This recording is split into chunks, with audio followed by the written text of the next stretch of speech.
tengo un resumen de noticias. Banco Base, impulsando el crecimiento empresarial, presenta Resumen en imágenes. El nuevo gobierno federal y las tres principales fuerzas políticas firmaron el Pacto por México en el primer día de gestión de Enrique Peña Nieto como presidente de la República, quien atestiguó el acto en el Alcázar del Castillo de Chapultepec ante gobernadores, coordinadores parlamentarios y dirigentes del PRI, PAN y PRD. Señoras y señores, la firma del Pacto por México demuestra que los mexicanos sí podemos ponernos de acuerdo. Es prueba inequívoca de que con voluntad política y visión compartida de futuro, la transformación de nuestro país será posible. El acuerdo político, económico y social tiene metas precisas y plazos concretos y es inédito, pues por primera vez no surge en el contexto de una emergencia nacional, sino de la voluntad de transformar al país, según dice Peña Nieto.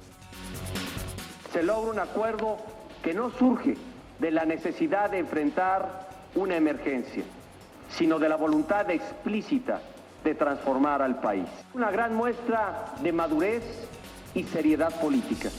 El acuerdo político, económico y social tiene metas precisas, plazos, y yo pienso que podrá ser algo muy aprovechable para el país.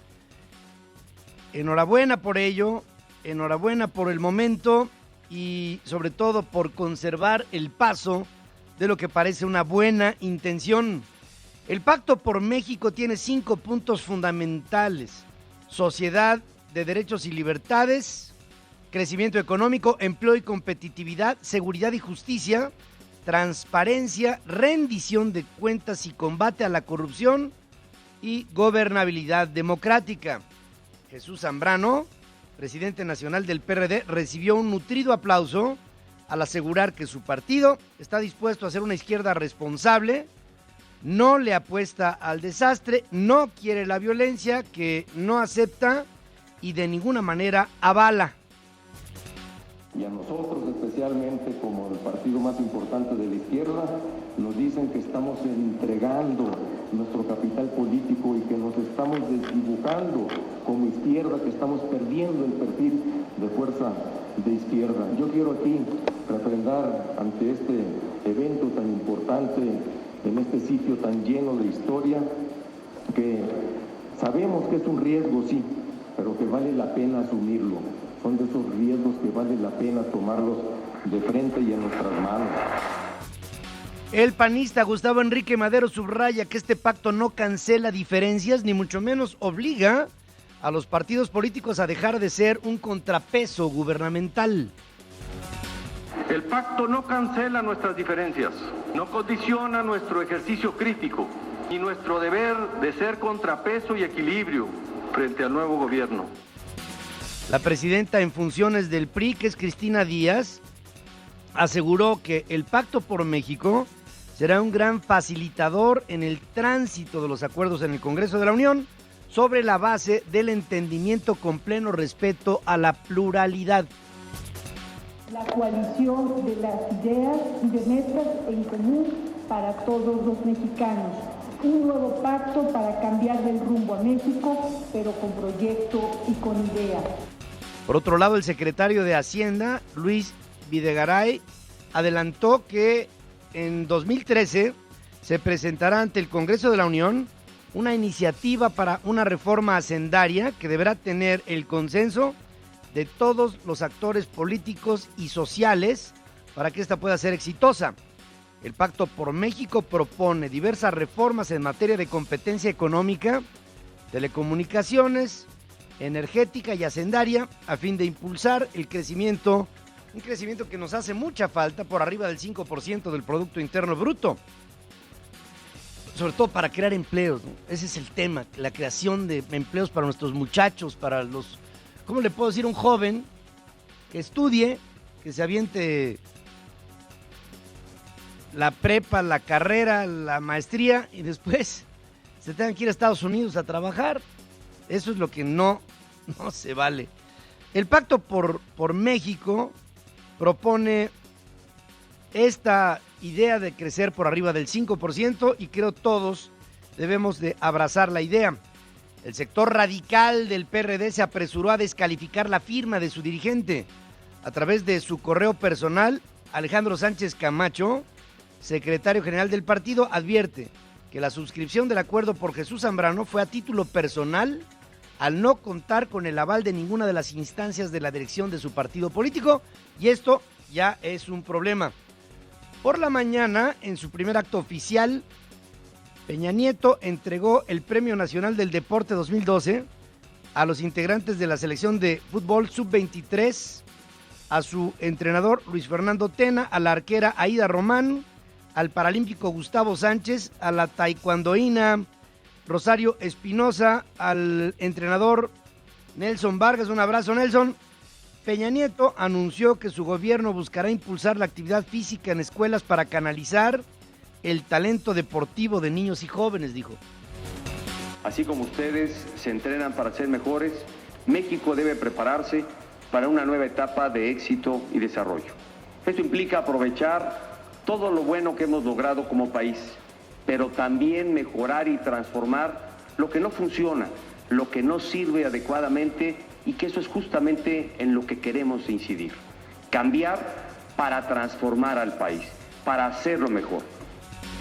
A las 4 de la tarde se definirá la situación jurídica de los 85 adultos detenidos durante los violentos desmanes de el sábado en torno a San Lázaro, al vencer el plazo constitucional, mientras 11 menores fueron canalizados a la Fiscalía Central para la Atención de Niños, Niñas y Adolescentes, según informa el procurador capitalino Jesús Rodríguez Almeida.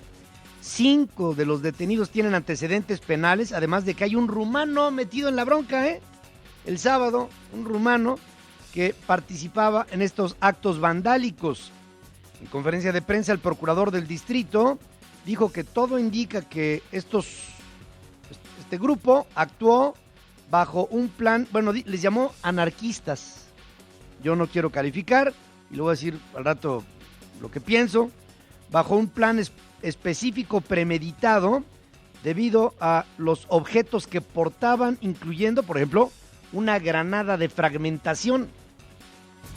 Derivado de todos los objetos, instrumentos que se utilizaron para realizar estos actos, los cilindros de gas para prender fuego, la granada de fragmentación y los diversos bombas molotov que tenemos aseguradas porque puso la policía, pues claramente señalan que hubo una premeditación, o sea que había un plan específico para realizar actos violentos y atacar la paz pública de la ciudad. ¿Se sabe quién los encabezaba, doctor? Hasta este momento no. En esto coincide quien ya a partir del sábado es el encargado de la Policía Federal, que es Manuel Mondragón y Calv. Y antes de entrar al tema, le quiero decir a usted, se lo digo con convicción, hay el temor de que cuando la Secretaría de Seguridad Pública Federal se inserte en Gobernación, se convertirá la Secretaría toda, o bueno, ya su Secretaría entonces, en una especie de instrumento político policíaco. Y le quiero decir una cosa, mientras esté ahí Manuel Mondragón y Calv, estoy seguro que no será instrumento político, porque el señor es un hombre probo, que estoy seguro no se prestaría a un juego así, y hablo por él, no por nadie más, por él, porque lo conozco y porque se lo puedo decir, porque si a mí me tranquiliza el dato, habrá gente que a lo mejor le pase lo mismo. La Agencia 50 del Ministerio Público se encuentra fuertemente resguardada por policías preventivos y ministeriales, mientras al exterior hay familiares y algunos grupos de apoyo a los detenidos de aquellos movimientos del pasado sábado. 4 presuntos involucrados en los hechos violentos permanecen hospitalizados. Un hombre de 61 años que fue alcanzado por un cartucho de gas lacrimógeno que le provocó una exposición de la masa encefálica, que ese fue el que fue determinado como muerto, que no estaba, que de hecho está grave, pero no ha muerto.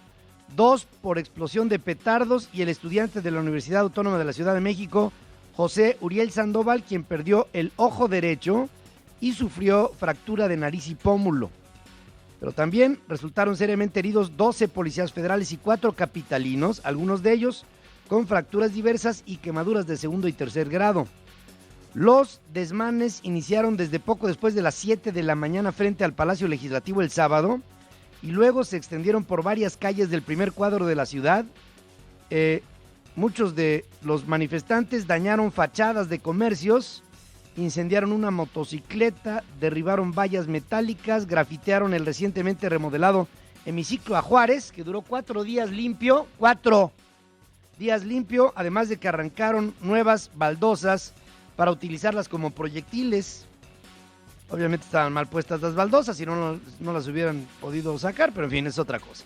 Integrantes del movimiento Yo Soy 132, de Morena, del PRD, de la Coordinadora Nacional de Trabajadores de la Educación y otros, realizaron movilizaciones en una decena de ciudades en el país, sin mayores incidentes, salvo lo ocurrido en los alrededores de la Feria Internacional del Libro en Guadalajara.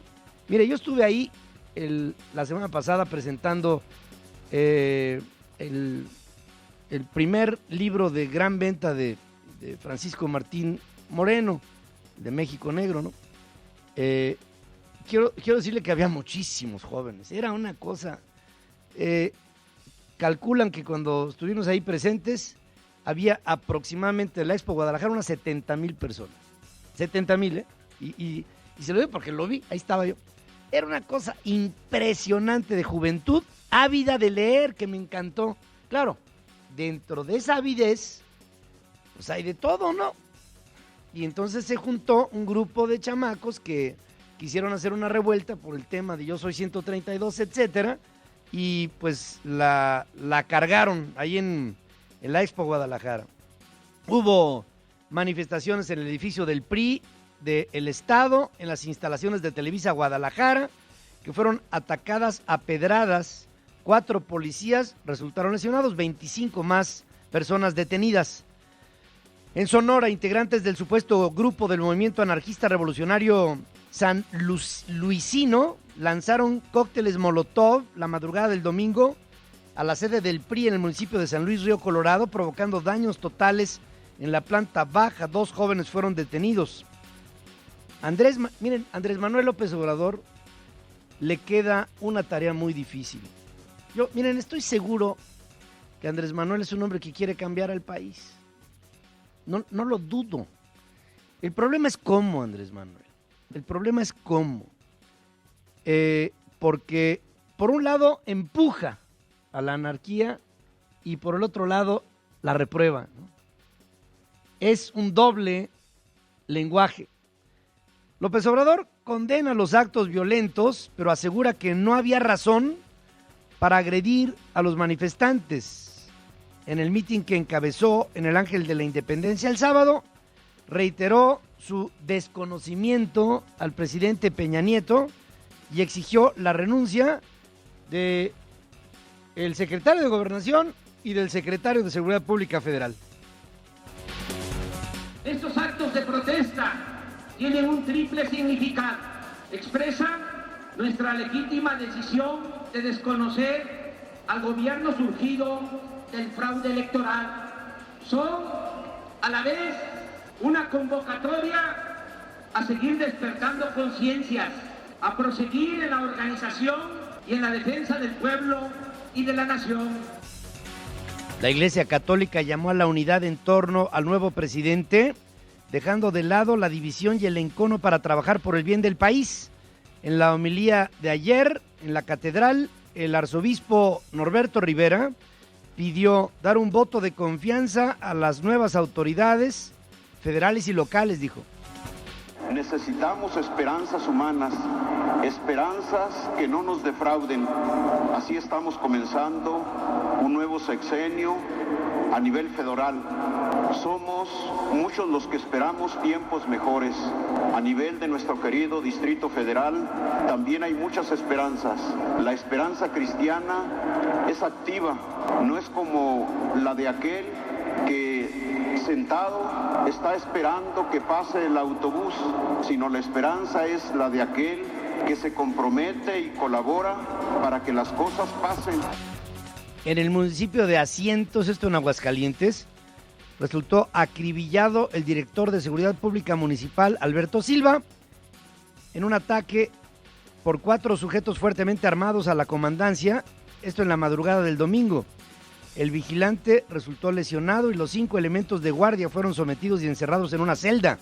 Los agresores vaciaron la armería y se llevaron una camioneta propiedad de uno de los agentes. En Morelos, una escolta del subdirector de la Policía Vial de Cuernavaca resultó herido en un ataque a tiros al vehículo del jefe policíaco, quien no estaba a bordo. En Acapulco, un catedrático de la Universidad Autónoma de Guerrero, que había sido secuestrado la semana pasada, fue hallado muerto en la colonia Antorcha Revolucionaria, a pesar de que su familia había pagado por el rescate exigido. En otras cosas, 3 trabajadores resultaron heridos, uno de ellos de gravedad, por una explosión en una planta criogénica del complejo procesador de gas de Pemex en Poza Rica, en Veracruz, inaugurada apenas el pasado 25 de noviembre. Los obreros resultaron con quemaduras tras la fuga de vapor registrada en el cabezal de una línea de vapor de alta densidad. La explosión de un polvorín en la comunidad de Jáuregui, esto en Celaya, dejó un muerto y 11 personas heridas, 7 de ellas graves. Se realizan indagatorias para determinar la causa de la explosión, pero se presume un mal manejo de pólvora. En el ámbito internacional, la posibilidad de un acuerdo que impida el Fiscal Cliff en Estados Unidos está lejos de disiparse, luego de que la Casa Blanca y los republicanos reiteran posiciones encontradas para una salida. El secretario del Tesoro norteamericano dice que cualquier acuerdo deberá extender el recorte de impuestos para la clase media y la eliminación del beneficio de esta para quienes ganen más de $250,000 al año. En diversos programas de televisión, Timothy Geithner señala que la pelota está en terreno republicano al insistir que la propuesta de recortes presentada por el presidente Obama responde a los retos de corto y mediano plazo. Mientras, los republicanos insisten que cualquier solución para evitar el precipicio fiscal y reducir el déficit presupuestal deberá darse a través de mayores recortes, reformas a los programas de asistencia, pero no con alzas de impuestos. El líder de los republicanos en el Congreso, John Boehner, fustigó a la Casa Blanca al insistir que las negociaciones con Geithner y otros funcionarios han sido una pérdida de tiempo, dice, debido a lo irreal de la propuesta del gobierno.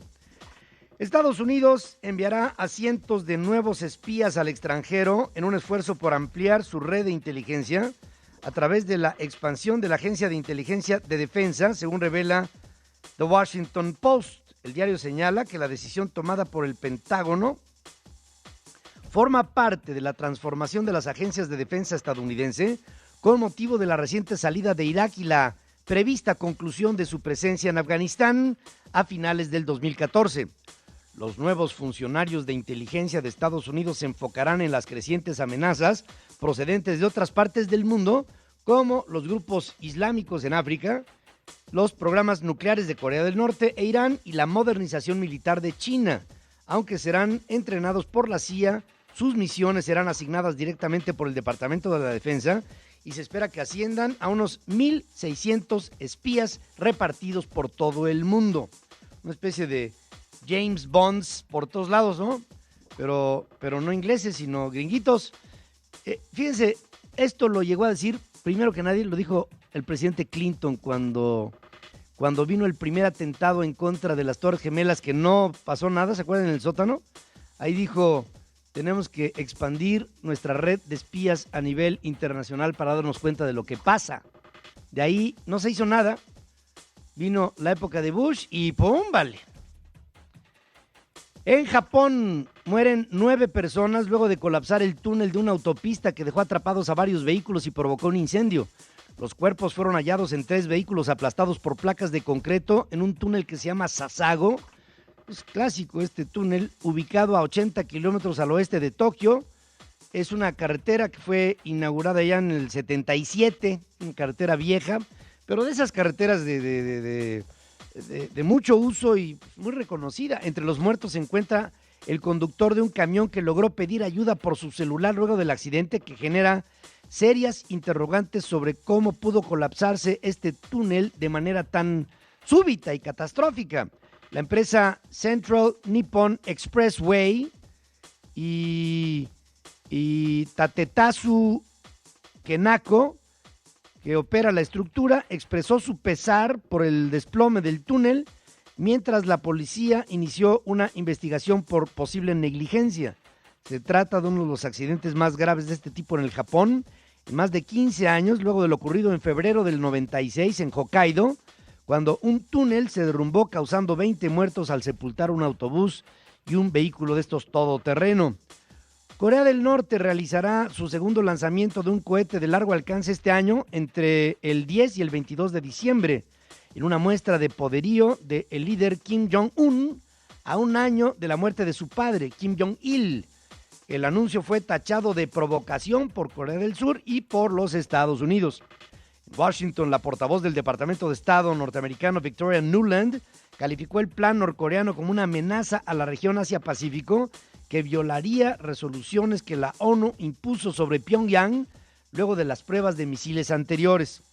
De acuerdo con informaciones de Pyongyang, la segunda versión del satélite Hwangmyeong-song 3 de observación terrestre será lanzada desde el Centro Espacial de Sohae, ubicado en el condado de Cholsan, en la provincia norcoreana de Pyongyang Norte.